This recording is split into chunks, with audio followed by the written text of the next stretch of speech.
ইবনে আব্বাস রাদিয়াল্লাহু তাআলা আনহু থেকে বর্ণিত, রাসূলুল্লাহ সাল্লাল্লাহু আলাইহি সাল্লাম যখন মদিনায় আগমন করলেন তখন দেখলেন যে ইহুদিরা আশুরার দিনে রোজা পালন করছে।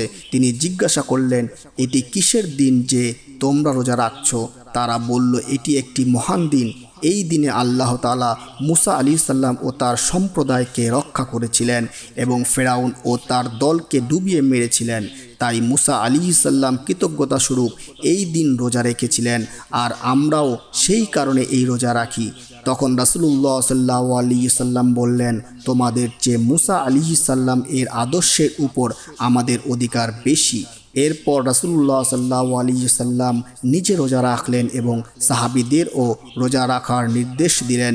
মদিনার হিজরতের পরবর্তী সময়ে মুসলিম উম্মার স্বতন্ত্র ইবাদত পদ্ধতি সুনির্দিষ্ট করার প্রাক্কালে এই ঘটনা ঘটে। রাসূলুল্লাহ সাল্লাল্লাহু আলাইহি সাল্লাম ইহুদদের কাছ থেকে জেনে এটি শুরু করেননি, বরং ওহীর মাধ্যমে নিশ্চিত হয়ে মুসা আলাইহিস সালাম এর সত্য অনুসারী হিসেবে মুসলিমদের এই কৃতজ্ঞতা প্রকাশের নির্দেশ দেন। আল্লাহর পক্ষ থেকে বড় কোনো নিয়ামত বা বিপদ থেকে মুক্তি পেলে রোজা রেখে বা ইবাদত করে কৃতজ্ঞতা প্রকাশ করা ছিল আম্বিয়া আলাইহিস সালামদের সুন্নাত।